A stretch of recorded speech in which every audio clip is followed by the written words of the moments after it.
हम लोग मैथमेटिक्स को कंप्लीट करने के बाद अब रिवीजन के फेज में आ गए हैं, और रिवीजन के फेज में आने का मतलब यह है कि आप लोगों का मैथ सबसे पहले अगर कंप्लीट हुआ है तो फिर मैथ्स में सबसे ज्यादा मार्क्स भी आने चाहिए मेरे हिसाब से अब फाइनल में। ठीक है, रिवाइज मैं करा दूंगा, घबराने की जरूरत नहीं है। फाइनल एग्जाम से पहले पहले एक बार कंप्लीट रिवीजन करा दूंगा, पूरी कोशिश करूंगा इस बात की कि कंप्लीट रिवीजन हो जाए, हर एक चैप्टर का रिवीजन हो जाए। ठीक है, उसके लिए लेकिन आपको क्या करना पड़ेगा, थोड़ी मेहनत करनी पड़ेगी, और एक शेड्यूल अगर बना के मैं आपको दे दूंगा तो उससे आपको फायदा ये मिल जाएगा बस कि आप एक दिन पहले से रिवाइज करके आ जाया करेंगे। ठीक है ना। तो खैर अभी फिलहाल के लिए हम लोग स्ट्रेट लाइन को पढ़ना है, तो इसी के बारे में बात करते हैं, ज्यादा इधर उधर की बात नहीं करते। ठीक है ना, द स्ट्रेट लाइन। ठीक है, पहली बात, ये जो स्ट्रेट लाइन है ये हम कोऑर्डिनेट ज्योमेट्री में पढ़ रहे हैं, कोऑर्डिनेट ज्योमेट्री। और मैं आपको पहले बता चुका हूं, अभी बता रहा हूं, कोऑर्डिनेट ज्योमेट्री कंपटीशन के लेवल पर एक पसंदीदा टॉपिक में आता है, समझ रहे हो ना। एक तो पहली बात ये है कि कोऑर्डिनेट ज्योमेट्री जो कंपटीशन में पूछे जाने वाले क्वेश्चंस होते हैं उनमें इसकी काफी भरमार होती है, ये अच्छा खासा पूछा जाता है। ठीक है ना, क्यों? क्योंकि इसमें बहुत ज्यादा टेक्निकलिटी होती है। ठीक है ना, ज्यादा क्वेश्चंस रटे रटाए करने वाले बच्चों से हो नहीं पाते। ठीक है ना, थोड़ा सोचना पड़ता है। क्लियर? तो आप अब बिल्कुल ऐसा तो पढ़ाऊंगा नहीं जैसे पहले दिन पढ़ा रहा था, रिवीजन को रिवीजन के तरीके से ही पढ़ाएंगे। तो सबसे पहली बात मैं आपसे पूछूंगा कि मुझे आप बताएं स्लोप ऑफ ए लाइन का फॉर्मूला। अगर मुझे किसी लाइन का स्लोप निकालना हो, अगर मुझे किसी लाइन का स्लोप निकालना हो तो उसका फॉर्मूला मेरे पास क्या होता है?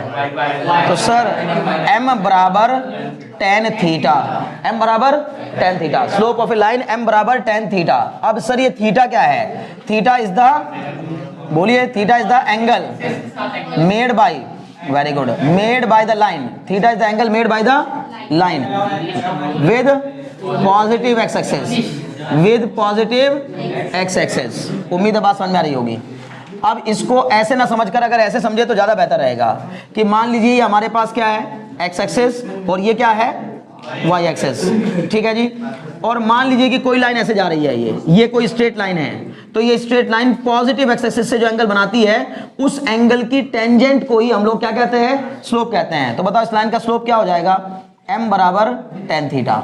एक फॉर्मूला तो ये हो गया स्लोप ऑफ लाइन का। ठीक है ना, ओके। दूसरा formula, sir slope of line, slope of line passing through 2 points. ठीक है ना, slope of line passing through 2 points. Okay, किन्हीं 2 पॉइंट से पास होने वाली लाइन का स्लोप का फॉर्मूला क्या होता है? मान लीजिए कि ये कोई लाइन है जो कि यहां से पास हो रही है x1 y1, और ये यहां से पास हो रही है x2 y2 से। तो इसका जो स्लोप होगा उसका फॉर्मूला, मयंक बताओ, मयंक स्लोप का फॉर्मूला। देखो अब यही तो दिक्कत है कि कोई एक जवाब दे देगा और बाकी सब ही सोचेंगे हो गया काम, इसने ही सबके बदले दे दिया हमको। हाँ जवाब ना, गलत। m बराबर y2 minus y1 upon x2 minus x1, y2 minus y1 upon x2 minus x1। समझ में आ रही बात ना? बहुत अच्छे। बस स्लोप निकालने के दो ही फॉर्मूले हैं। फिर क्या बात करेंगे अब, बहुत ध्यान समझिएगा। तीसरी बात, condition of parallelism, condition of parallelism. ये सब बातें किससे रिलेटेड है? स्लोप से रिलेटेड है। तो कंडीशन ऑफ पैरेललिज्म मतलब 2 lines are said to be parallel, 2 lines are said to be parallel. ठीक है ना, ध्यान सुनिएगा, 2 lines are said to be parallel. बताओ कब? Very good. ठीक है ना, 2 lines are said to be parallel when their slopes are equal. ठीक है ना, टू बी पैरेलल, 2 लाइन आपस में पैरेलल कराती है जब उनके स्लोप इक्वल होते हैं, यानी m1 बराबर m2। Condition of perpendicularity, condition of perpendicularity, very good, condition of perpendicularity. यार लिखने में बड़ा आलस आता है। ठीक है ना, परपेंडिकुलरिटी। ठीक है ना, ओके जी। m1 m2 बराबर -1। सर कोई 2 लाइन आपस में परपेंडिकुलर होती हैं अगर उनके स्लोप का प्रोडक्ट -1 के इक्वल होता है। क्लियर? 4 बातें हो गई स्लोप को लेकर के। 5वीं एक और बात कर लेते हैं, sir angle between the 2 lines, angle between the 2 lines, इन सभी के लिए किसकी जरूरत पड़ती है? बताओ ना, स्लोप की जरूरत पड़ती है। तो एंगल बिटवीन द 2 लाइंस का फॉर्मूला सर tan थीटा या tan बीटा, जो मन करे ले लो, है ना। अगर आपको लग रहा है कि सर इसको थीटा मान चुके हैं तो उसको बीटा ले लेते हैं, तो tan beta equal to mod of m2 minus m1 upon 1 plus m1 m2। Shivansh बताएंगे एंगल बिटवीन द 2 लाइंस का formula, angle between the 2 lines का फॉर्मूला क्या होता है बताओ, है ना, बोलो। याद था, क्या जरूरत है याद था की? याद ना भी होता तो भी बता देते अगर मेरी बात सुन रहे होते, है ना। याद था को तो छोड़ ही दो, समझ ना, यही तो दिक्कत है। प्रॉब्लम सबसे बड़ी ये है, मतलब मैंने कई बार बता रखा लेकिन इनको नहीं समझ में आता, इनको ऐसे यकीन ही नहीं होता। मैं क्या बता रखा हूँ कई बार कि मैं यहाँ भी आंखें हैं भाई, मैं इधर भी देख रहा होता हूँ, तुम पीछे किससे बातें कर रहे हो, चाहे चुपचाप भी कर रहे हो, तभी हम पूछूंगा, देखो शिवांश बताएंगे, और यहाँ खड़ा हो जाऊंगा, ठीक है ना, इसके सामने। अभी मैं बोल रहा हूँ, इसका मीनिंग साफ साफ निकल गया भाई। एक बात तो बताओ, मुझे समझ में नहीं आता, देखो मैं कई बार आपको बताया, जब भी कोई इंस्ट्रक्शंस दिया जाएगा सबसे पहले पढ़ने वाले बच्चे उसको फॉलो करेंगे। जब भी कोई पीटीएम बुलाई जाएगी सबसे पहले पढ़ने वाले बच्चों के पेरेंट्स पहुंच जाएंगे। जब भी कोई बात करी जाएगी, मतलब एक्स्ट्रा क्लासेस लगाई जाएंगी, सबसे पहले पढ़ने वाले बच्चे पहुंच जाएंगे। मेरी बात को समझाए ना। टेस्ट लिया जाएगा, सबसे पहले पढ़ने वाले बच्चे पहुंच जाएंगे। क्या बताना चाह रहा हूं, जबकि ये सारे के सारे काम सही मायनों में, मैं मजाक नहीं कर रहा भाई, सुनो मेरी बात ध्यान से, ये सारे के सारे काम उन बच्चों के लिए किए ही नहीं जाते हैं जो पढ़ने वाले हैं। यार जो पढ़ने वाला उसके लिए सब कुछ करने की जरूरत ही नहीं है यार, पीटीएम बुलाओ ना बुलाओ, जो पढ़ने वाला है उसके लिए, अगर किसी के 80 में 76 78 मार्क्स आ रहे हैं, उसके लिए पीटीएम आप रखिए ना रखिए क्या फर्क पड़ता है। पीटीएम रखी जा रही है उसके लिए जिसके मार्क्स कम आए हैं, ताकि पेरेंट्स को बताया जा सके कि ये किधर क्या कर रहा है क्या नहीं कर रहा है। लेकिन सबसे पहले कौन आएंगे? अब अगर वो नहीं डिजर्व करेंगे तो फिर कौन डिजर्व करेगा भाई? जब बाद में बंटने की बारी आएगी किसकी? नौकरी की। बाद में बंटने की बारी आएगी किसकी? सर तनख्वाह की, पोस्ट की। तो भाई उनको नहीं मिलेगी तो फिर किसको मिलेगी? जब वो हर जगह सबसे पहले खड़े मिलते हैं तो नौकरी के मामले में भी तो सबसे पहले वही खड़े मिलेंगे ना, समझ रहा? तो सर्विस भी सबसे पहले उन्हीं को मिलेगी, कामयाब भी वही होंगे। बात समझो मैं जो बता रहा हूं, ठीक है? तो ऐसे कैटेगरी में हमें खुद को नहीं ढालना है कि ये कहने पे मजबूर हो जाएं कि भाई आप उन लोगों की कैटेगरी में क्यों नहीं हो जो तुरंत सबसे पहले आ जाते हैं। अभी देखो रिवीजन स्टार्ट हुआ, अभी भी वही लोग ध्यान से सुन रहे होंगे, जबकि रिवीजन में फिर कह रहा हूं इसकी मुझे अब जरूरत ही नहीं थी। मैं चाहता इसको हटा देता और फिजिक्स की न्यूमेरिकल कराता इस बीच में भी, लेकिन चूंकि वो दूसरी क्लास चल रही है तो बिल्कुल ही मजबूरी हो गई, अब नहीं कर सकते।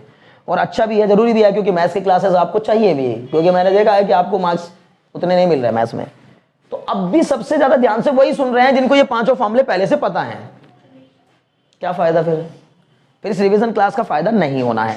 रिवीजन क्लास का फायदा तब होता है बच्चे, जब वो बच्चे सुन रहे हो जिनके लिए रिवीजन क्लास लगाई जा रही होती है। समझ में आ रही बात ना? इसलिए बिल्कुल ध्यान से बैठ जाओ कि यार दोबारा भी अगर हमने एक बार अगर हमारे हाथ से छूट गई डोर, दोबारा मौका मिला है, समझ गए ना?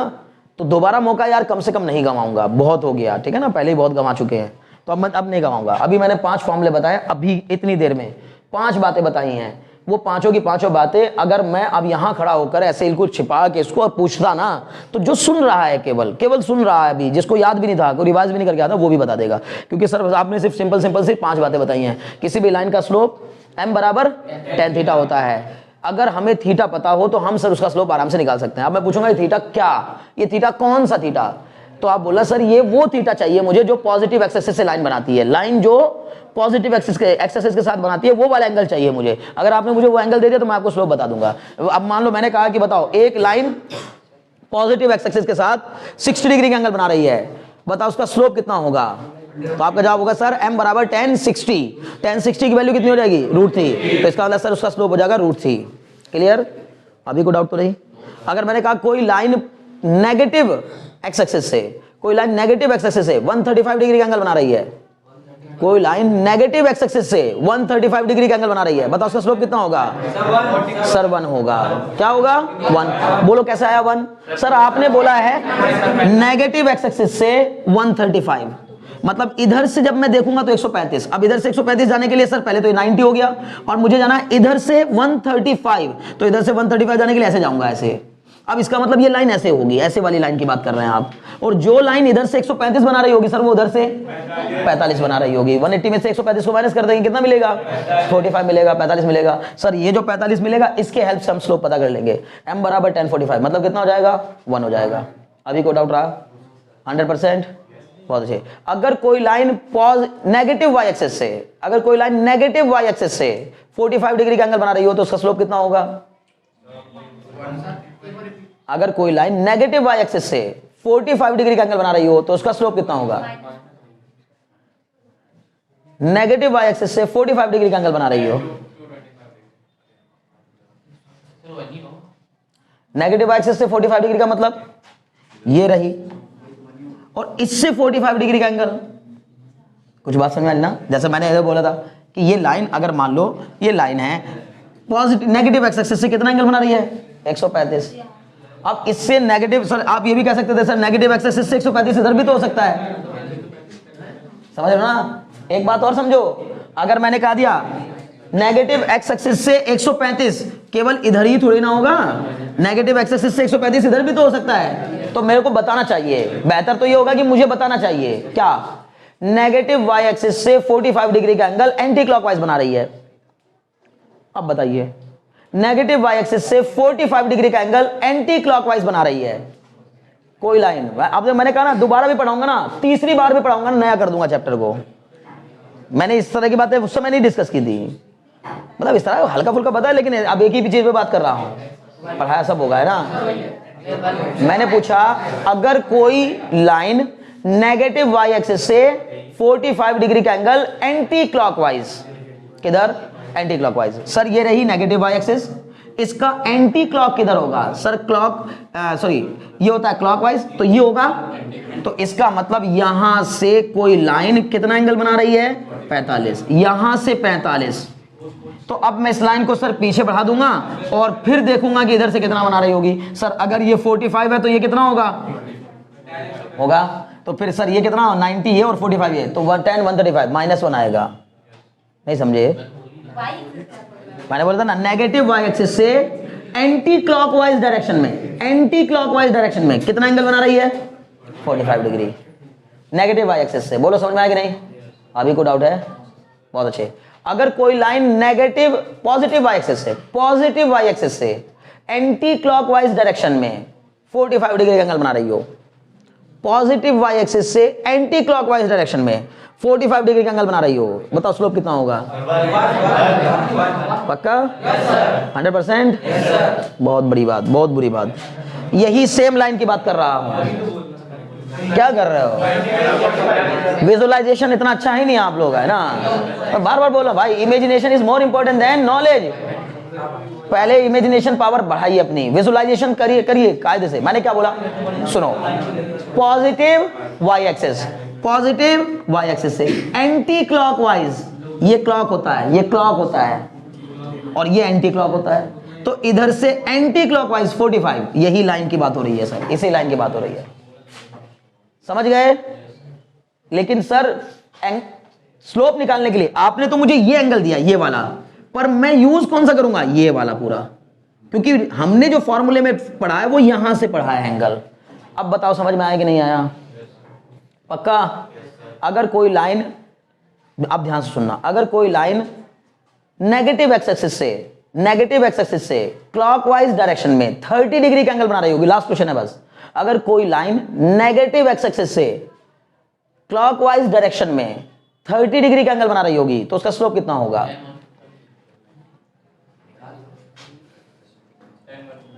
चार ऑप्शन दे रहा हूं, 0 1 1/√3 √3, 1/√3 √3। अगर कोई लाइन नेगेटिव एक्स एक्सिस से क्लॉकवाइज डायरेक्शन में 30 डिग्री का एंगल बना रही हो, 0 1 1/√3 √3,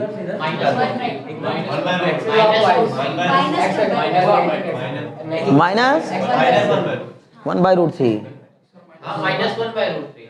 पक्का? सोच लेना 100%। मैंने बोला नेगेटिव एक्स एक्सिस, यही बोला नेगेटिव एक्स एक्सिस से क्लॉकवाइज डायरेक्शन में, क्लॉकवाइज डायरेक्शन में कितना? अच्छा क्लॉकवाइज ना, हाँ क्लॉकवाइज बोला था, तब ठीक है। तो फिर मैंने ऑप्शन ही गलत दे दिया इस हिसाब से, तो मैं दिमाग में मेरे ये चल रहा है, दिमाग में ही चल रहा है, क्योंकि यहाँ 10 नेगेटिव होगा और यहाँ 10 पॉजिटिव होगा, समझ ना? तो मैंने बोला क्लॉकवाइज, तो ठीक है जी ओके। इधर से कितना 30, इधर से 30, तो सर ये कितना बचेगा 150। अब ये 150 बचेगा तो 10 150 की वैल्यू कितनी होगी सर? 10 90 + 60 मतलब -cot 60, -cot 60 मतलब -1/√3। समझ में आ गया? बहुत अच्छे, सही है। नेगेटिव होगा, चार ऑप्शन गलत थे, नन ऑफ दीज भी था उसमें, 5 हुआ, ठीक है ना? ओके हाँ, तुम लोग का सही था, बिल्कुल सही। एक्चुअली मेरे दिमाग में चल रहा वही, बार बार एंटी क्लॉकवाइज बोला था ना, तो मेरे दिमाग में वही चल रहा था कि इधर जाना है, इधर और मैंने दिया भी था वही सोच के, इधर भेजना चाह रहा था। लेकिन अगर मान लो, चलो अच्छा, अगर यही एंगल इधर होता तो प्लस का 1/√3 होता। समझ ना कारण, क्योंकि सर इधर से अगर 130, अगर इधर से 30 होता तो लाइन कुछ ऐसे चली जाती। बोलो बात समझ में आई कि नहीं? मैंने बोला था नेगेटिव एक्स एक्सिस से क्लॉकवाइज डायरेक्शन में 30 डिग्री। हो गया खत्म, बस स्लोप निकालने के लिए इतना चाहिए। अब बताओ फिर से जल्दी जल्दी, अपने को भी बताएंगे 3,2 और 5,7 से पास होने वाली लाइन का स्लोप बताइए क्या होगा। इन 2 पॉइंट से पास होने वाली लाइन का स्लोप बताइए जैसे क्या होगा। इतने पे बाद इसको तो मैं हटा देता हूं अब।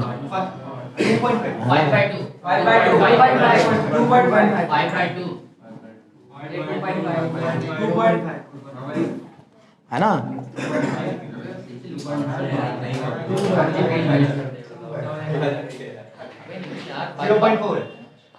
चलिए अब ये लोग फॉर्मूले मिटा दो, ये फॉर्मूले ठीक। 5/, कुछ लोग बता रहे हैं sir 5/2। Please concentrate your mind भाई। m बराबर y2 minus y1 upon x2 minus x1। बताइए पॉइंट क्या दिए थे? 3,2 और 5,7। ये y2 ये y1। बताओ आ रही है, समझ में आ रहा है? y2 कितना? 7 माइनस 2 अपॉन 5 माइनस 3। 7 प्लस 2 क्या? 5 अपॉन 5 माइनस 3 क्या? 2। 5/2 बस इतना ही रहने दो, यही रहने दो बस, खत्म। 5/2 स्लोप कितना हो गया? 5/2। कोई डाउट है? पक्का? बहुत अच्छे। नेक्स्ट, ठीक है ना? अगर मैंने आपसे पूछ लिया कि ध्यान सुनिएगा, ठीक है ना, 3,2 और 4,5 4,a, ठीक है जी, 4,a, इन 2 पॉइंट से पास होने वाली और इन 2 पॉइंट से पास होने वाली लाइन आपस में परपेंडिकुलर है, तो a बताइए कितना होगा। इसी को रिवीजन कहते हैं, मैं बार बार कह रहा हूं, ध्यान सुनिए। इन दोनों पॉइंट से पास होने वाली एक लाइन और इन दोनों पॉइंट से पास होने वाली एक लाइन, ये मैंने ऐसे दिखाए हैं, आप समझिए। ऐसे देखने पे तो लग रहा है सर ये कहां पास हो रही है उससे, अब ऐसे समझ लो ना भाई। हाँ कुछ बोला था ना, क्या देता पॉइंट लिखा किसने? क्या 3,2 और 4,5 नहीं तो 3,2 नहीं करेंगे, है ना? 4,7 या सॉरी 4,3 और 9,-2 9,a, चलो 9,a। बताइए इन 2 पॉइंट से पास होने वाली लाइन अगर आपस में परपेंडिकुलर हैं तो a की वैल्यू क्या होगी? इन 2 पॉइंट से पास होने वाली लाइन और इन 2 पॉइंट से पास होने वाली लाइन आपस में क्या है? परपेंडिकुलर, तो a की वैल्यू क्या होगी इस केस में? बहुत अच्छे। पहले क्या करेंगे? सबसे पहले क्या करेंगे? आर्यन समझ रहे हो ना तुम? m1 क्या होगा? m1 सर इसका पहले स्लोप निकाल लूंगा, कितना आएगा? 7 माइनस 2 अपॉन 5 माइनस 3। फिर m2 निकाल लूंगा सर, m2 कितना आएगा? a minus 3 upon y2 minus y1 upon x2 minus x1, तो यह आ जाएगा सर 9 माइनस 4। तो अब m1 इंटू m2 बराबर कितना होना चाहिए? -1। अगर 2 लाइन परपेंडिकुलर तो उनका प्रोडक्ट, उनके स्लोप का प्रोडक्ट -1 के इक्वल होना चाहिए। सर ये हो गया 5/2, ये वाला तो 5/2 हो गया, इंटू में सर a माइनस 3 अपॉन 9 में से 4 गया 5 बराबर कितना? -1। इस 5 से 5 कैंसिल, a माइनस 3 बराबर माइनस का 2, a बराबर -2 और +3 मतलब a बराबर 1। बोलो समझ में आया कि नहीं? आ रहा समझ में आया तुम्हें? पक्का? बहुत अच्छे। अगर 2 लाइन आपस में पैरेलल हो तो स्लोप आपस में इक्वल होते हैं, खत्म। आगे बढ़ो, ठीक है ना? बहुत ध्यान सुनिएगा, ठीक है ना? Please concentrate mind. 3,2 5,6 2,9 4,7, in 2 point से पास होने वाली लाइन के बीच का एंगल बताइए। Angle between the 2 lines passing through these 2 points. In 2 point से पास होने वाली लाइन के बीच का एंगल कितना होगा? मतलब पहली लाइन जो कि इस पॉइंट से इन 2 पॉइंट से पास हो रही होगी, दूसरी लाइन जो कि इन 2 पॉइंट से पास हो रही होगी, उनके बीच का एंगल पता करना है, ठीक है ना?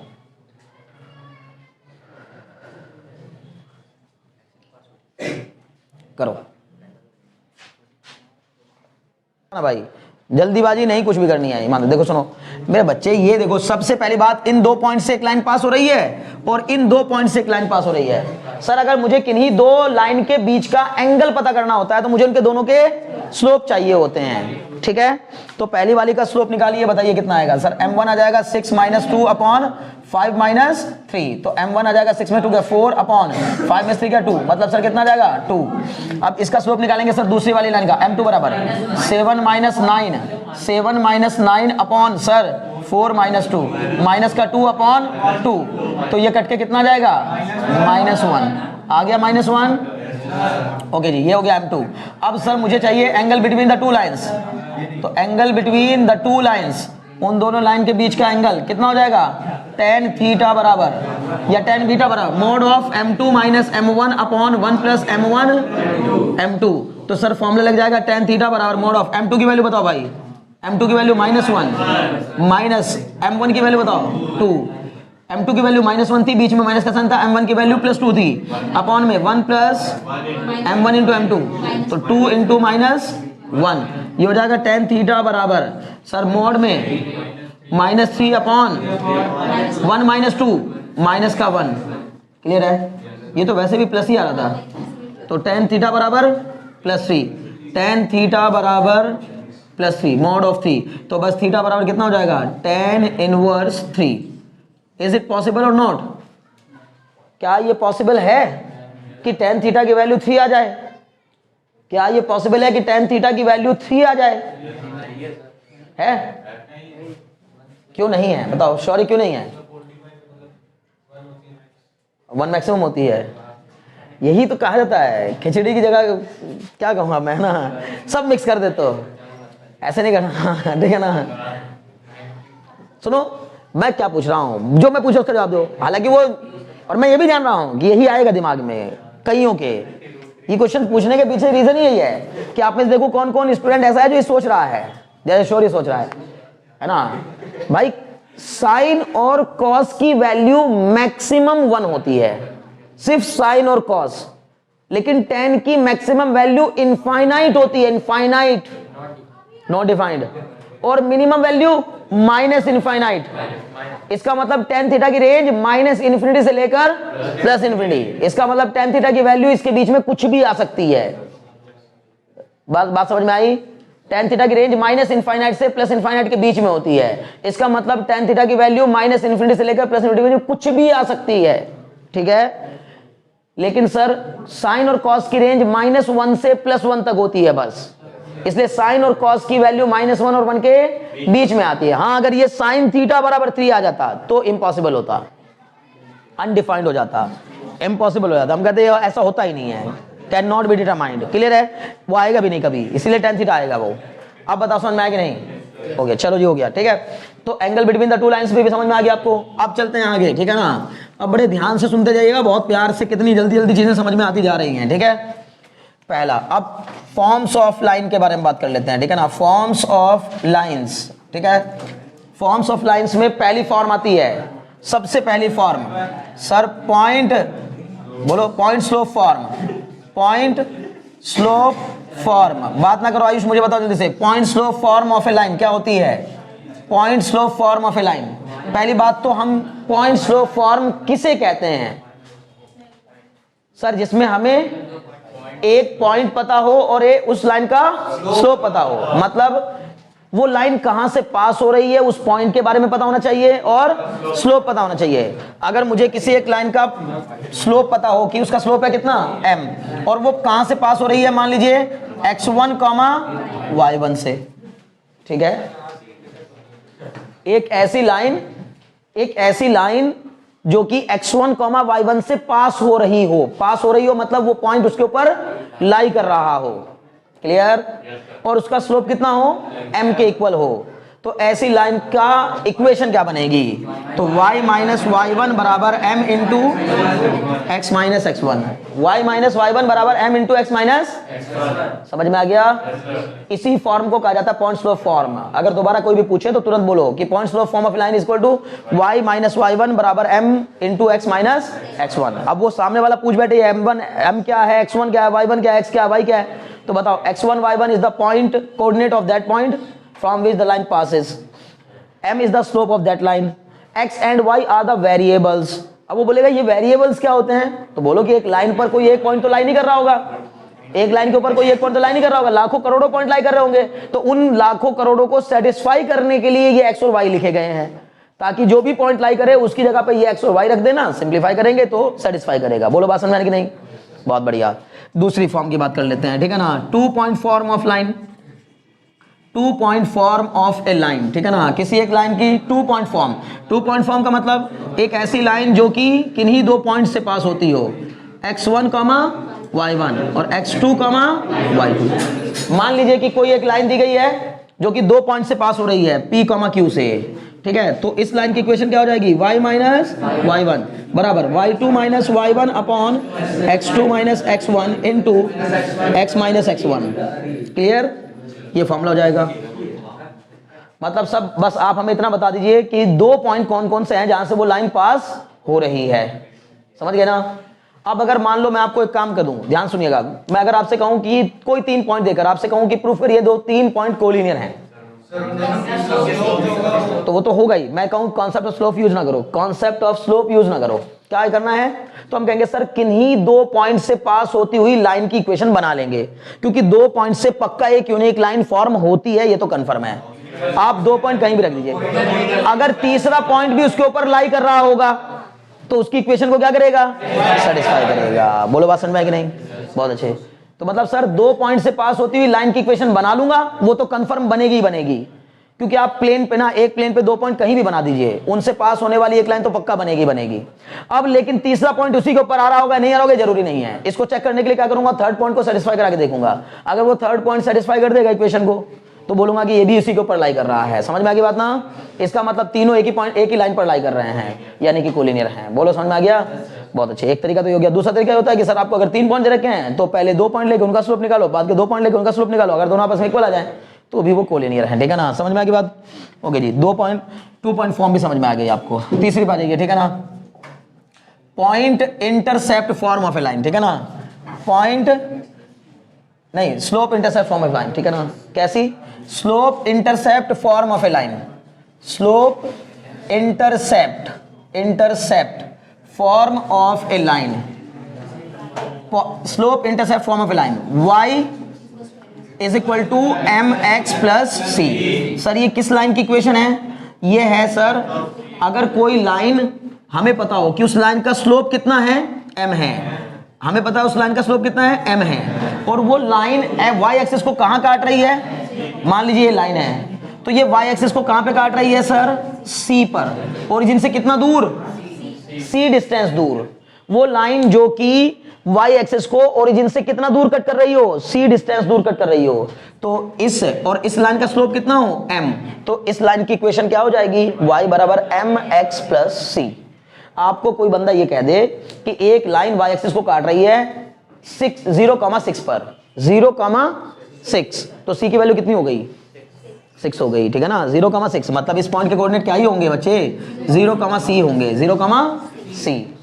तो इसका मतलब उसने समझो आपको इनडायरेक्टली c की वैल्यू दे दी है। अगर उसने कहा कि एक लाइन y एक्सिस को कट कर रही है कहां पर, 0,6 पर, तो समझिए हमें उसने c दे दिया कितना, 6, और उसका स्लोप कितना है मान लीजिए, और बोल दिया, या फिर ये बोल दिया कि वो लाइन पॉजिटिव एक्सिस के साथ 45 डिग्री का एंगल बना रही है, तो m बराबर tan 45 लगा के m निकल जाएगा, c उसने आपको दे दिया, आप सीधे फॉर्मूले में रखेंगे y बराबर mx प्लस c, m रख देंगे, c रख देंगे, आंसर आ जाएगा।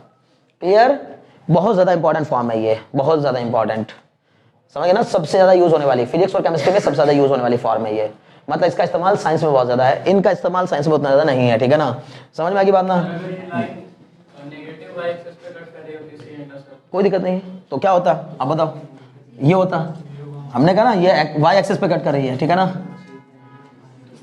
क्या हो जाता है, c की वैल्यू -c हो जाती, बस ये कितना हो जाता है, -c। तो हम बोलते हैं सर ये इस पॉइंट के कोऑर्डिनेट क्या दिया है, 0,-6, तो c की वैल्यू ही -6 दी है, फॉर्मूला यही लगाते तब भी, बस फॉर्मूला, हाँ, इंटरसेप्ट तो डिस्टेंस होती है, इसको यहाँ पे माइनस ना लगाओ, चलो हटाओ, लेकिन कोऑर्डिनेट लिखते समय माइनस लिखेंगे, ठीक है ना, नहीं, हाँ, तब यहाँ यूज करेंगे उसको, समझ गए ना, क्योंकि अब तो वहाँ कोऑर्डिनेट्स के हिसाब से हम चल रहे हैं ना, समझ गए। तो हम कहेंगे y एक्सिस पे काटा गया टुकड़ा इतना है, मींस किस पॉइंट पे कट कर रही है, तो हमने बोला सर इस पॉइंट पे कट कर रही है, समझ गए ना।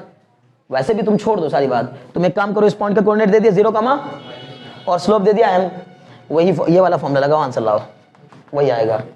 कौन सा वाला फॉर्मूला, कि सर पॉइंट भी पता है जहां से वो पास हो रही है और स्लोप भी पता है, वही फॉर्मूला आ जाएगा। और सिर्फ एक ही चीज को घुमा फिरा के, चाहे कहां इधर से पकड़ लो, इधर पकड़ लो, ऊपर से पकड़ लो, नीचे पकड़ लो, एक ही जैसी बातें हैं, ठीक है ना।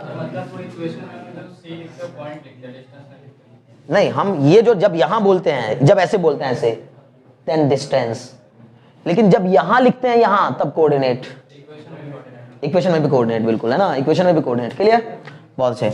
और अगर यही लाइन एक्स एक्सिस पे कट कर रही हो तो y is equals to m x minus very good. अगर मान लीजिए ऐसी कोई लाइन दी होती, ये हो गई कौन सी एक्सेस, एक्स एक्सेस, ये हो गई कौन सी एक्सेस, वाई एक्सेस, और ये मेरी लाइन हो गई लाइन, तो ये एक्स एक्सेस को काट रही है मान लीजिए कहां पर, डी पर, तब हम इसको बोलते हैं डी दूरी पर, यहां से डी डिस्टेंस पर। अब डी डिस्टेंस होगी तो इस पॉइंट के कोऑर्डिनेट डी कमा 0 होंगे, तो इसकी इक्वेशन होती है y बराबर m into x minus D, ऐसा होता है डायरेक्ट। ओके जी, 3 फॉर्म हो गई, ठीक है ना। चौथी फॉर्म बताओ जल्दी से, intercept form of a line. जैसे ही मैं ये पांचों फॉर्म बता करके पलटूंगा ना, किसी ना किसी का फिर पूछूंगा नाम, फिर किसी का नाम आएगा मेरी जुबान पे कि बताओ भाई, है ना। अब तुम ध्यान लगाओ कौन हो सकता है, ठीक है ना। Intercept form of a line, intercept form of a line. Intercept form का मतलब सर दोनों एक्सिस पर काटे गए इंटरसेप्ट आपको पता हो।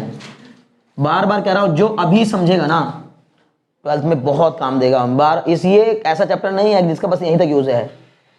12th क्लास में पूरा चैप्टर है 3D ज्योमेट्री के नाम से, उसके अलावा एक चैप्टर है एप्लीकेशन ऑफ इंटीग्रल्स के नाम से, तो इंटीग्रेशन के एप्लीकेशन में इसकी जरूरत पड़ेगी। इसके अलावा वो फॉर्म और भी कई सारे चैप्टर ऐसे जिनमें कि कोऑर्डिनेट ज्योमेट्री की बहुत जरूरत पड़ेगी। जैसे इसको हल्के मत लीजिए, मैंने यहीं से इसीलिए स्टार्ट किया। और मुझे ये भी पता है कि इस पूरी बुक में अगर कोई पढ़ाने जैसी काम की चीज दिख रही है ना, जिसमें थोड़ा बहुत माइंड लगता है, अभी तो ये आपको सब बच्चों का खेल लग रहा होगा, लेकिन न्यूमेरिकल या क्वेश्चंस जब देने शुरू करेंगे फंसने लगोगे, ठीक है ना। तो ये देखो, अब यहाँ पर इसका मान लो कि एक्स एक्सिस पे कहाँ कट कर रहा है, ए, और वाई एक्सिस पे कहाँ कट कर रहा है, बी। तो सर इसकी इक्वेशन क्या हो जाएगी, x upon a plus y upon b equal to 1। एक ऐसी लाइन जो कि एक्स एक्सिस को ए पर कट कर रही हो और वाई एक्सिस को बी पर कट कर रही हो, तो उस लाइन की इक्वेशन होती है x upon a plus y upon b equal to 1। Clear, बहुत अच्छे। यहां पे आ जाओ, ठीक है ना। चलो फोटो ले। पांचवी फॉर्म बची। पांचवी फॉर्म कौन सी होती है, normal form of a line, ठीक है ना। बहुत अच्छे, normal form of a line, normal form of a line. Okay जी, इस लाइन के फॉर्म का मतलब ये होता है कि अगर आपको ये बताया गया हो कि कोई लाइन, ध्यान सुनिएगा, किसी एक लाइन पर ओरिजिन से डाला गया परपेंडिकुलर की लेंथ कितनी है, एक ऐसी लाइन की इक्वेशन मुझे पता करनी है। ये मेरी लाइन है, ध्यान दो ना, ये लाइन है, ये एक्स एक्सिस है और ये क्या है, ये वाई एक्सिस है। तो भाई मुझे इस लाइन की इक्वेशन पता करनी है, तो मुझे किसी ने बता दिया कि ओरिजिन से इस पर डाले गए नॉर्मल की लेंथ कितनी है। हालांकि हम उसको मैथ्स में नॉर्मल ना क्या परपेंडिकुलर कह लेते हैं, ठीक है ना, इसलिए लेकिन इसको नॉर्मल नाम दिया, नॉर्मल फॉर्म। फिजिक्स में नॉर्मल वर्ड यूज किया जाता है। तो यहां से ओरिजिन से इस लाइन पर डाले गए परपेंडिकुलर की लेंथ कितनी है, पी है, पी, स्मॉल पी। और ये जो परपेंडिकुलर मैंने ड्रॉ किया है, लाइन के ऊपर जो मैंने परपेंडिकुलर ड्रॉ किया, वो यहां से कितना एंगल बना रहा है, अल्फा। मान लीजिए कि वो यहां से कितना एंगल बना रहा है, अल्फा। क्लियर, तो फिर इस लाइन की इक्वेशन क्या हो जाएगी sir, x cos alpha plus y sin alpha is equal to p। बोलो बात समझ में कि नहीं। क्या हम लोग इस फॉर्म को इस फॉर्म में बदल सकते हैं। मान लो ये फॉर्म दी जाए आपको, क्वेश्चन में दे दी गई हो ये वाली फॉर्म, मतलब पहले तो ऐसे कहा गया हो कि एक लाइन है जो कि जिस पर ओरिजिन से डाले गए परपेंडिकुलर की लेंथ है 4 यूनिट। कितनी, 4 यूनिट। बोलो क्या दिया आपको, p। वो परपेंडिकुलर एक्स एक्सिस के साथ एंगल बना रहा है कितना, 45 डिग्री। अल्फा कितना दे दिया, तो आपकी इक्वेशन बन जाएगी x cos 45 plus y sin 45 is equal to 4। अब मैं कहूंगा तो वो बोलेगा find the equation of the line and also reduce it in the intercept form, तो हो जाएगा ना। Very good. जब आप लिखोगे यहां पर x cos 45 plus y sin 45, तो आएगा x by root 2 plus y by root 2 is equal to 4। पहले रूट 2 कॉमन एलसीएम लेकर के ऊपर भेज देना, यह आ जाएगा x प्लस y बराबर 4 रूट 2। लेकिन सर मुझे इस फॉर्म में, इंटरसेप्ट फॉर्म में साइड 1 चाहिए होता है, 1, तो पूरी इक्वेशन को 4 रूट 2 से डिवाइड कर दो। या शुरू में भी जो आपका वो x by root 2 y by root 2 आया था, उधर 4 था, तो पूरी इक्वेशन को 4 से डिवाइड कर दो, तो क्या आ जाएगा x upon 4 root 2 plus y upon 4 root 2 is equal to 1। अगर उसने कह दिया reduce in the intercept form, वो कर दोगे। और ये भी पूछ लिया also find the length of intercept cuts on axis axis, तो बोलेंगे सर दोनों 4 रूट 2 होंगे, ठीक है ना। a की वैल्यू भी 4 रूट 2, b की वैल्यू 4 रूट 2। मैं क्वेश्चन करा के बताने से ज्यादा ना इस पे विश्वास करता हूं कि मुझे यहां समझाने से बजाय अगर यहां समझा दूं ना तो उससे अच्छा कुछ नहीं है, समझ गए। लेकिन यही चीज, क्योंकि होता क्या है ना, बेहतर तो यह है कि मेरा पेन सबसे कम और आपका पेन सबसे ज्यादा चलना चाहिए। पहले पढ़ाई का यही तरीका हुआ करता था, टीचर के पेन, टीचर का कलम बहुत कम चलती थी और स्टूडेंट की कलम बहुत ज्यादा चलती थी। अब उल्टा हो रहा है सिस्टम, ठीक है ना। अब सिर्फ लोग, बच्चे जो है सुनने पे ज्यादा विश्वास करते हैं, वो कहते हैं बस सुनाने वाला कोई व्यक्ति हो, लिखवाने वाला कोई ना हो, ठीक है ना। तो इसलिए दिक्कतें आ रही हैं। जबकि मैं अभी भी आपसे कहूंगा कि जितना आप लिखने की आदत डाल लेंगे उतना ही बेनिफिट होगा आपको, समझिए ना। नुकसान कभी नहीं होता लिखने से, चीजें सीखने को मिलेंगी। बढ़ जाए आगे, चलो जी। अगर इतना समझ में आ गया तो फिर मुझे आप, इसके बाद कुछ इसमें बचा नहीं है। अच्छा हाँ, एक चीज और बता देते हैं, बोलिए। Distance of a line from a point,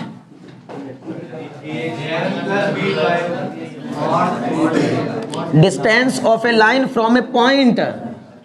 देखिए क्या गजब की कहानी है भाई, सारी चीजें एक दिन में कवर करा दी मैंने, है ना। Distance of a line, distance of a line from a point, किसी एक पॉइंट से एक लाइन की डिस्टेंस पता करनी है। अच्छा एक और पता कर लो भाई, छठी, क्यों नहीं ये वाली फॉर्म बताइए आपने मुझे, general equation of a line, general form of a line. चलिए जनरल फॉर्म होती है क्या, a x plus b y plus c equal to 0। ये तो सबसे पहले होनी चाहिए थी, लेकिन मैंने इसको सबसे बाद में रखा क्योंकि ये तो हमने पढ़ा ही है, पहले से पता हुआ है, कोई मसला नहीं है इसमें, है ना। तो sir general form of a line होती है a x plus b y plus c equal to 0। This is the general form. तो मान लीजिए कि ये कोई इक्वेशन है, ये कोई लाइन है, a x plus b y plus c equal to 0, ये इस लाइन की इक्वेशन है। और यहाँ कोई पॉइंट है, यहाँ कोई पॉइंट है, उस पॉइंट के कोऑर्डिनेट क्या है, x1, y1। तो मुझे अगर इस पॉइंट से इस लाइन की दूरी पता करनी है तो मैं इस लाइन से, सॉरी इस पॉइंट से इस लाइन के ऊपर क्या डालूंगा, परपेंडिकुलर डालूंगा। अगर मुझे इस पॉइंट से इस लाइन की डिस्टेंस पता करनी है, बार बार कह रहा हूं, this is the shortest distance, this is the shortest distance. Sir उससे छोटी कोई डिस्टेंस नहीं होगी, तो मैं क्या करूंगा, यहां से पॉइंट से सीधे लाइन पर एक परपेंडिकुलर ड्रा करूंगा। उस परपेंडिकुलर की लेंथ का फार्मूला क्या होगा, तो सर ये फार्मूला जाएगा, distance of a line from a point, d equal to mod of a x1। अब ए x1 का मतलब x की जगह पर ये x1 रख दीजिए, प्लस b को ऐसे रहने दीजिए y1, तो b y की जगह पर y1 रख दीजिए, प्लस c को एज इट इज रहने दीजिए, upon under root a square plus b square कर दीजिए। ठीक है ना, समझ में आ गई बात, बहुत बढ़िया। Upon under root a square plus b square, this is the distance of a line from a point. Clear, distance of a line from a point, इतने में कोई डाउट है, बहुत बढ़िया। आगे बढ़ते हैं, एक और क्या बच्चे, हाँ, distance between the to parallel lines, distance between two parallel lines. ठीक है ना, 6 ये था तो इसको 7 और उसको 8 कर लो भाई, ठीक है ना, ये 7 और ये यहाँ पर मेरा 8 हो गया। Distance between the to parallel lines, पहली बात तो दो लाइन पैरेलल कब होती हैं, जब स्लोप इक्वल हो, या फिर सर ध्यान सुनिएगा, या फिर सर उनके ये ए और बी सेम हो, या फिर सेम रेशियो में हो। नहीं समझे सर, अगर कोई दो लाइन आपस में पैरेलल होती है ना तो a1/a2 बराबर b1/b2 होता है, पर c1/c2 इक्वल नहीं होता है। समझ में आ रही बात ना, इफ a1/a2 बराबर b1/b2 but not equal to c1/c2 then we can say the lines are parallel, parallel. And if a1/a2 बराबर b1/b2 बराबर c1/c2 then line coincide over each other. और if a1/a2 is not equal to b1/b2, बोलो बात समझ आई कि नहीं, intersecting lines होंगी, ठीक है ना, उनका एक यूनिक सॉल्यूशन होगा। ठीक है ना, तो उसी तरह से यहां पर अगर दो लाइन आपस में पैरेलल होंगी तो सर ये जो a और b हैं या तो ये सेम होंगे या तो ये सेम रेशियो में होंगे। जैसे सपोज कर लीजिए अगर मैंने आपसे पूछा, दो लाइन दूंगा, ध्यान से सुनना, एक ही बार बोलूंगा बस, और बताना है कि ये पैरेलल है कि नहीं है। 3x plus 6y plus 9 equal to 0, 6x plus 9y plus 12 is equal to 0। Parallel नहीं है। क्यों नहीं है, क्योंकि सर पहले वाले में आएगा 3/6 और इधर 6/9, वो आपस में इक्वल नहीं होंगे। मैंने कहा था एक ही बार बोलूंगा, एक ही बार में सुनकर के याद रखना, मुझे याद रह गया तो तुम्हें क्यों नहीं याद रहता। मैं भी बोल के बता सकता हूं क्या बोला है, 3x plus 6y plus 9 equal to 0 और 6x plus 9y plus 12 is equal to 0, ऐसे बोला था। तो सर 3 के नीचे मैं इधर वाले 6 रखूंगा, उधर 6 के नीचे 9 रखूंगा, सर ये आपस में इक्वल नहीं आएंगे। तो मैं कहूंगा कि ये दोनों लाइन आपस में पैरेलल नहीं है, इंटरसेक्टिंग है। कैसी है, इंटरसेक्टिंग। अब दूसरी सुनना बहुत ध्यान से, 2x plus 4y plus 7 equal to 0, 4x plus 8y plus 9 equal to 0। ये पैरेलल हैं, ठीक है ना, क्योंकि मैंने बोला है 2x plus 4y plus 7 equal to 0 और 4x plus 8y plus 9 equal to 0।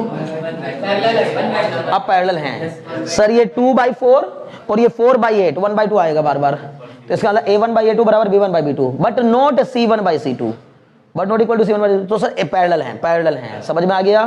तो ऐसी लाइन जो कि पैरेलल होती है उनका a1/ab का कोई कहानी किस्सा होता नहीं है, इसको कहा जाता है c1, इसको कहा जाता है c2। तो इसकी डिस्टेंस निकालने के लिए फॉर्मूला लगता है mod of c1 minus c2 upon under root a square plus b square, क्योंकि a और b दोनों का सेम होता है। अगर सेम ना भी हो तो किसी का भी ले लो, किसी का भी a और b ले लो, कोई फर्क नहीं पड़ता, वही आंसर आएगा। बोलो बात समझ आएगी नहीं, पक्का, बहुत अच्छे। तो किन्हीं दो बार बार कह रहा हूं, किन्हीं दो पैरेलल लाइन के बीच की डिस्टेंस निकालने के लिए c1 minus c2 upon under root a square plus b square, सारे फॉर्मूले जो जो इस चैप्टर में हो सकते थे मैंने सब बता दिए।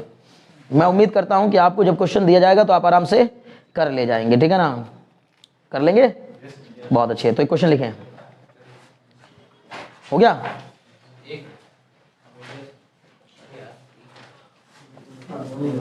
बस अब क्वेश्चन ही क्वेश्चन है बस।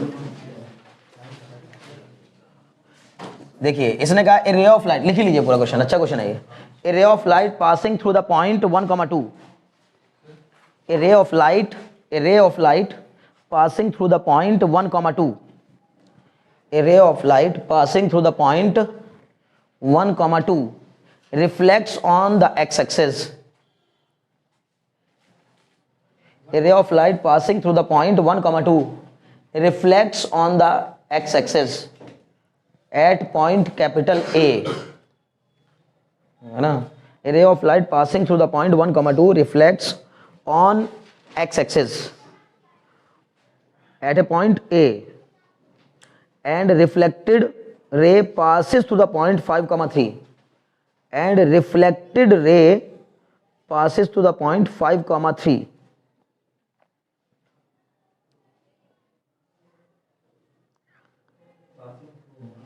passing through the point 5,3. Find the coordinate of A. Find the coordinates of A. ठीक है, करिए।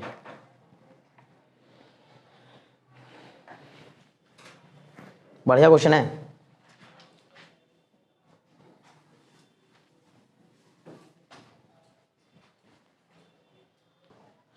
इसने कहा एक रे ऑफ लाइट है जो कि एक्स एक्सिस पर रिफ्लेक्ट हो रही है, मतलब हमने मिरर किसको मानना है, एक्स एक्सिस को मानना है। सर ये एक्स एक्सिस एक मिरर हो गया, मैंने कहा था ना फिजिक्स में एक जरूरत पड़ जाती है भाई, ये सब ये चैप्टर कोऑर्डिनेट ज्योमेट्री का नाम बहुत बड़ा रहता है फिजिक्स के साथ, ठीक है। तो मिरर एक्स एक्सिस को लिया गया है, एक रे ऑफ लाइट आ रही है, सर आ गई कोई बात नहीं, इस मिरर पे टकराई, जहां टकराई उस पॉइंट का उसको ए पॉइंट माना गया है। अगर वो ए पॉइंट है तो चाहे कोई भी पॉइंट हो वो, उसके कोऑर्डिनेट पक्का a,0 या h,0 ऐसे कुछ होंगे, मतलब y वाला कोऑर्डिनेट पक्का 0 होगा। एक्स एक्सिस पे y का कोऑर्डिनेट हमेशा 0 होता है। तो सर एक कोऑर्डिनेट तो मैंने 0 अपने आप ही मान लिया और एक कोऑर्डिनेट को अपनी मर्जी से a, b, c, h, m जो मन करे मान लो। क्लियर, बहुत अच्छे। तो जिस पॉइंट पे ये टकराया ये पॉइंट ये हो गया। ये कहां से आ रही थी, पासिस थ्रू, कहां से पास होते हुए ये 1,2 से। जब रिफ्लेक्ट होगी तो सर ये रिफ्लेक्ट होकर कैसे चली जाएगी, यही तो होता है रिफ्लेक्शन। और सर यहां पर नॉर्मल बनाया जाएगा और ये जो नॉर्मल हमने बनाया सर, इस नॉर्मल के साथ जो एंगल बनाता है इसको एंगल ऑफ इंसिडेंस कहते हैं, और सर जो नॉर्मल के साथ रिफ्लेक्टेड रे एंगल बनाते हैं उसको एंगल ऑफ रिफ्लेक्शन कहते हैं। बोलो कहते हैं कि नहीं। तो इसका मतलब सर आई बराबर क्या होगा, आर, ये हमने पहले से पढ़ा हुआ है। Angle of incidence is always equal to angle of reflection. एक तो ये बात समझ में आ गई हमें, और जरूरत भी नहीं है इसकी वैसे, है ना। अगर मैं आपसे कहूं कि ये दोनों अगर आपस में इक्वल हैं तो मैं इसको यहां पर यानी कि आर को भी क्या कह सकता हूं, आई कह सकता हूं। तो ये एंगल कितना हो जाएगा सर, ये कितना होगा पूरा, बोलो ये कितना होगा 90। तो सर ये एक लाइन तो हो गई, ये एक तो हो गई रिफ्लेक्टेड रे और एक हो गई इंसिडेंट रे। ये कहां से पास हो रही है 5,3 से। अब ध्यान से देखना सर, मुझे ना इसके भी 2 पॉइंट पता है, इसके भी 2 पॉइंट पता है। बोलो पता है कि नहीं। अरे एक पॉइंट तो ये हो गया इस लाइन, ये रे इस पॉइंट से भी तो पास होगी। तो एक पॉइंट तो हो गया a,0 और एक पॉइंट हो गया 5,3। इसका एक पॉइंट हो गया सर 1,2 और एक पॉइंट हो गया a,0। ए वाला पॉइंट भी तो इसके ऊपर लाई करेगा, ए तो दोनों पे कॉमन है ना, समझ गए ना? बहुत अच्छे। तो इसका मतलब सर मैं 2 पॉइंट फॉर्म लगा के इसका स्लोप निकाल सकता हूं और 2 पॉइंट फॉर्म लगा के इसका स्लोप निकाल सकता हूं, और tan वाले तरीके से भी मैं इसके स्लोप निकाल सकता हूं। दोनों का आपस में क्या कर दूंगा, जो भी रिलेशन बनेगा बनाऊंगा। चलो पहले मैंने स्लोप निकाला पहली वाली का, मान लेता हूं कि इसको मैं m1 मान रहा हूं और इसको क्या मान रहा हूं, m2। m1 बताओ कितना होगा सर, ये हो जाएगा m1 बराबर हो जाएगा tan 90 प्लस i। बोलो होगा कि नहीं, tan 90 प्लस i मतलब tan 90 प्लस थीटा माइनस कॉट थीटा, होता है कि नहीं? तो ये हो जाएगा सर माइनस का कॉट i। m1 कितने के इक्वल आ गया, माइनस कॉट i के इक्वल आ गया। मैं दूसरी वाली लाइन का स्लोप निकालूंगा सर, m2 बराबर tan, बोलो बच्चों 90 माइनस i, बोलो गलत तो नहीं बोल रहा हूं, tan 90 माइनस i। बोलो भाई क्यों, क्योंकि सर मुझे अगर इस लाइन का स्लोप निकालना है तो पॉजिटिव एक्स एक्सिस से कितना एंगल बना रही है वो देखना होगा, और ये पूरा एंगल कितना है 90, और ये कितना है i, तो सर ये कितना हो जाएगा 90 माइनस i, ये कितना हो जाएगा, ये वाला एंगल हो जाएगा। तो सर इस वाली लाइन का स्लोप कैसे निकलेगा, tan 90 माइनस i आएगा। tan 90 माइनस थीटा क्या होता है, cot थीटा होता है सर, तो ये हो जाएगा cot i, m2 बराबर cot i हो गया। सर m1 का ही एक फॉर्मूला होगा क्या, m1 का एक फॉर्मूला होगा sir 0 minus 2 upon a minus 1, बोलो होगा कि नहीं? और m2 का ही एक फॉर्मूला होगा सर क्या, 0 माइनस 3 अपॉन a माइनस 5, बोलो होगा कि नहीं? पक्का, बहुत बढ़िया। सर m1 बराबर, यानी कि मैं इसको कितने के इक्वल रख दूंगा, देखिएगा ध्यान से, मैं बोलूंगा सर माइनस का कॉट i बराबर कितना, माइनस का कॉट i बराबर कितना, minus two upon a minus 1। गलत तो नहीं, इन दोनों को आपस में इक्वेट कर दिया। और सर इधर से क्या निकाल लूंगा, इन दोनों को भी आपस में इक्वेट कर दूंगा, तो कॉट i बराबर कितना, बोलो ना यार, कॉट i बराबर माइनस 3 अपॉन a माइनस 5 होगा। इस कॉट i की वैल्यू यहां रख दो उठा के, या फिर एक काम कर लो इस माइनस के अंदर इधर तक मल्टीप्लाई करा दो, तो बताओ क्या बन जाएगा, यहां से कॉट i बराबर 2 अपॉन a माइनस 1 बनेगा। तो कॉट i की वैल्यू 2 अपॉन a माइनस 1 भी है और कॉट i की value minus 3 upon a minus 5 भी है। तो अब इन दोनों इक्वेशन की लेफ्ट हैंड साइड क्या हो गई आपस में इक्वल, तो राइट हैंड साइड भी क्या हो जाएंगी इक्वल, 2 अपॉन a माइनस 1 बराबर माइनस का 3 अपॉन, इससे छोटे में भी हो सकता था क्वेश्चन, मैंने कहीं बहुत ज्यादा डिटेल में समझाया, फिजिक्स भी समझा दी, केमिस्ट्री इसमें पूरा फिजिक्स भी और मैथ्स भी सब समझा दिया, ठीक है ना? मतलब आई होगा आर होगा, नहीं तो इसको थीटा थीटा लेके चल सकता था मैं, ठीक है ना, डायरेक्टली कि दोनों को इक्वल पहले लेके चल लेता, लेकिन पहले सब कुछ समझा दिया। तो क्या होगा, इसको इक्वेट कर दो बस, ये हो जाएगा 2a माइनस 10, क्रॉस मल्टीप्लिकेशन कर देंगे, माइनस का 3a और प्लस का 3, माइनस 3 इंटू माइनस 1 प्लस 3 हो जाएगा। इस माइनस के 3a को इधर ले गए तो ये कितना हो जाएगा 5a, इधर आके प्लस हो जाएगा, और ये माइनस का 10 उधर जाके क्या हो जाएगा प्लस का 10, तो इसका मतलब कितना हो जाएगा 3 प्लस 10 मतलब 5a बराबर 13, इसका मतलब a बराबर 13/5। तो इस पॉइंट के कोऑर्डिनेट क्या आ जाएंगे 13/5, 0। बोलो बात समझ में आई कि नहीं? अभी भी कोई डाउट रहा हो तो मुझसे पूछें, बार बार कह रहा, हाँ बोलो बच्चे। नहीं बिल्कुल नहीं, किसने कहा, बनने से कुछ कभी नहीं, आज के ऐसी बात तुमसे कैसे मैं उम्मीद कर सकता हूँ, क्योंकि मैंने कई बार ये बता दिया, दिखता जो है उस पर यकीन नहीं करना होता, इससे कोई मतलब थोड़ी होता है, जो दिख रहा है वो होता भी है, देखने में लग रहा है 90 डिग्री नहीं होता, लेकिन है ना ऐसा कुछ नहीं है। बहुत बढ़िया सा डायग्राम होता है, जब 45 डिग्री के एंगल पे आएगी लाइट रे तभी 90 डिग्री बनेगा, मतलब जब इंसिडेंट रे नॉर्मल के साथ 45 डिग्री का एंगल बनाएगी तभी इनके बीच में 90 डिग्री होगा। अब मैंने इतना अच्छा सा बना दिया तो इसलिए लग रहा है, अदरवाइज नहीं होता, ठीक है ना, समझ गए? बहुत अच्छे। देखने पे क्या लग रहा है, नहीं जाना है, देखने पे अगर तुम्हें ये लग रहा होता है ये इक्वल, पहली बात तो आप ये कह सकते हैं देखने पे सर ये दोनों इक्वल लग ही नहीं रहे हैं, वो कहाँ लग रहे हैं, ये छोटा है ये बड़ा एंगल है, तो इससे क्या मतलब है, पर होता तो है, तो मैंने इसीलिए यहाँ लिखा आई बराबर आर। हमें पता होना चाहिए कि angle of incidence angle of reflection के इक्वल होता है। अब बन रहा है कि नहीं, बनाने वाले ने डायग्राम अच्छा बनाया कि नहीं बनाया, उसकी सही ड्राइंग है कि नहीं है, उससे कोई मतलब नहीं है, समझ गए ना? बहुत अच्छा, क्वेश्चन समझ में आ गया, ये क्वेश्चन समझ में आ गया। अब थोड़ी मेहनत तो हुई लेकिन बढ़िया क्वेश्चन था, मैं बार बार कह रहा हूँ, अच्छे क्वेश्चंस होंगे तो भाई मेहनत तो करवाएंगे ही, इतनी जल्दी नहीं हो पाते, ठीक है ना, अच्छे क्वेश्चंस, ठीक है। चलिए नेक्स्ट क्वेश्चन लिखिए।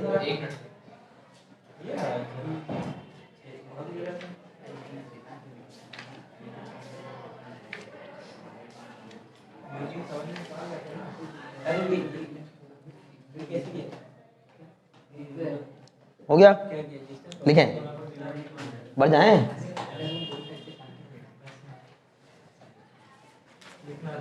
ये तुम्हें लग रहा होगा भले ही ऐसा कि ये बहुत मुश्किल, कुछ नहीं है इसमें, सिर्फ लेकिन है सोचने वाला। मैंने पहले ही बता दिया कि भाई स्ट्रेट लाइन चैप्टर है, जब तक पढ़ते हैं, जब तक उसके फॉर्मूले वॉर्मूले पढ़ते हैं तो बड़ा आसान सा लगता है कि सर ठीक है ना 5 ही फॉर्म तो हैराट कर लेंगे, कोई दिक्कत नहीं है। पहली बात तो आप वो भी नहीं करेंगे, ठीक है ना। ये बहुत बड़ी कमजोरी है, स्टूडेंट को जितना चाहे समझा लो लेकिन उसे समझ में नहीं आती। इसीलिए मेरे भाई मैं बार बार कह रहा हूँ, इसीलिए 100 में से अब 1 का भी रेशियो नहीं रह गया ना। अब तो हमारे यहाँ 1000 में से 1 का रेशियो है कामयाब लोगों में, कि 1000 में से कोई एक कामयाब हो रहा है, ठीक है ना। पढ़ लिख के तो 1000 में से कोई एक कामयाब हो रहा है। हाँ, नाच गाना करके, कॉमेडी करके, शोर शराबा करके, गाली गुप्पड़ करके, गालियाँ दे के लोगों को तो कामयाब हो जो अलग चीज़ है। आजकल इससे भी तो कामयाब हो जाता है ना लोग, गाली दे के भी कामयाब हो रहे हैं, पता है ना।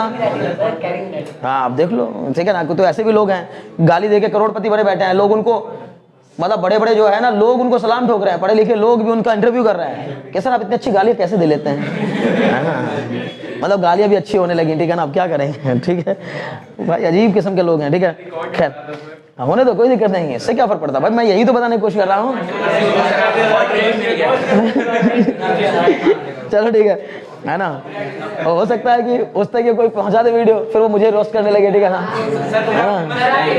तो मुझे कोई दिक्कत नहीं, वो रोस्ट करे। देखो यही तो चाहिए हर आदमी को आज के टाइम में, क्योंकि गालियां दो कुछ भी करे, बस मेरे को क्या कर दो, फेम कर दे दो, है ना, फेम दे दो ना, नेम और फेम चाहिए। चाहे गालियां दो, चाहे बुरा बुरा लिखो कमेंट में, लेकिन कमेंट कर दो, ठीक है ना। समझ में आई बात ना। खैर, क्योंकि आप कमेंट लिखेंगे तो लगेगा कि हाँ इसका मतलब इस पे इंटरेक्शन हो रहा है वीडियो पर, ठीक है ना। बात खत्म। अब लोग पहले यही सब तो किया लोगों ने, कि लोगों को उकसाया है, गाली देने के लिए उकसाओ, बुरे बुरे कमेंट करने के लिए उकसाओ लोगों को, कम से कम वो करें तो, इंटरेक्ट तो करें। हाँ, उससे ही तो पता चलता है कि हाँ अच्छा कुछ भी हो, जब कोई व्यक्ति समय दे रहा होगा उसकी वीडियो को, तभी तो वो लिख रहा है उसके बाद बदले में कुछ।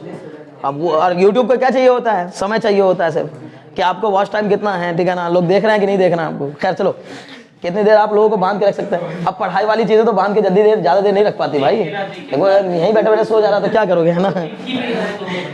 हाँ चलिए, खैर अभी सुनो, रहने दो उसको, रहने दो बेचारे उसको, बहुत बुरी तरीके से परेशान है, ठीक है ना। लिखो नेक्स्ट लिखिए, the perpendicular from the origin, लिखें the perpendicular from the origin to a line, the perpendicular from the origin to a line, है ना, बढ़िया क्वेश्चन है। The perpendicular from the origin to a line meets it, the perpendicular from the origin to a line meets it at the point -2,9, meets it at the point -2,9, find the equation of the line. ठीक है, ये question कराएंगे, उसका छुट्टी करेंगे। जितनी जल्दी हो सके आप इस क्वेश्चन को करने की कोशिश करिए, ठीक है ना। Meets it -2,9, meets it at a point -2,9, find the equation of the line, find the equation of the line। ठीक है, पहले डायग्राम बनाओ, जानकारी के हिसाब से डायग्राम बनाओ, ठीक है ना। पहले जो जो जानकारी मैंने आपको दी है उस जानकारी के अकॉर्डिंग एक डायग्राम बनाइए, ठीक है। मतलब क्या कहा इसने, सर एक लाइन है जिस पर की, पहली बात परपेंडिकुलर फ्रॉम द ओरिजिन, मतलब ओरिजिन से उस लाइन पे हम जो परपेंडिकुलर डाल रहे हैं वो कहां जाके मीट कर रहा है, बताओ बच्चों, -2,9 पर। अब -2,9 कहां लाई करेगा, सेकंड क्वाड्रेंट में। -2,9 कहां लाई करेगा, तो इसका मतलब वो लाइन इधर कहीं नहीं हो सकती, ये कंफर्म है, समझ गए ना। तो सर अगर -2,9 है तो ये रहा यहां पर -2,9, ये रहा पॉइंट, तो इस पॉइंट से पास होती हुई लाइन, मेरी बात समझ में आ रही ना, ये वाई एक्सिस है मेरी, इस पॉइंट से पास होती हुई लाइन, ध्यान दीजिएगा सर ये एक्स एक्सिस है, मतलब ओरिजिन से ना, ओरिजिन से जब मैंने इस लाइन के ऊपर सर परपेंडिकुलर डाला तो वो कहां पर मिला, -2,9 पर मिला। समझ में आया, देखो ऐसे बनाना होता है डायग्राम, इस लाइन सॉरी इस लाइन की जिस पे परपेंडिकुलर डाला है, ठीक है ना, जिस पे परपेंडिकुलर डाला है। सुनो ध्यान से, ओरिजिन से इस लाइन पर डाले गए परपेंडिकुलर के पॉइंट का कोऑर्डिनेट बताया कि यहां मीट कर रहा है, तो बताइए इस लाइन की इक्वेशन क्या होगी।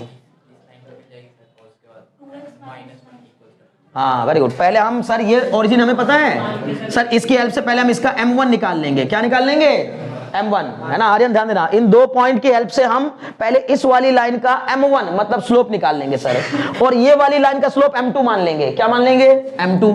अब ये दोनों लाइन आपस में क्या है, परपेंडिकुलर, तो इनका प्रोडक्ट आपस में क्या होगा, -1 के इक्वल होगा।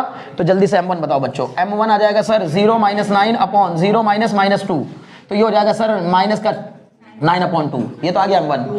अब m2 की वैल्यू मुझे पता करनी है, तो मैं लगा दूंगा सर m1 इंटू m2 बराबर -1, तो m1 की वैल्यू रख दूंगा माइनस का 9/2 इंटू m2 बराबर -1, माइनस से माइनस कैंसिल सर, m2 बराबर 2/9। सर इस वाली लाइन का स्लोप कितना मिल गया 2/9, और सर मुझे इस वाली लाइन का पॉइंट भी पता है जहां से पास हो रही है, भाई इसके ऊपर लाई करने वाला एक पॉइंट भी पता है और इसका स्लोप भी मिल गया है। कौन सी फॉर्म लगा दोगे, पॉइंट स्लोप फॉर्म। अब है बात ना करो, जहां बैठ रहे हो वही बात कर रहे हो, नहीं गलत।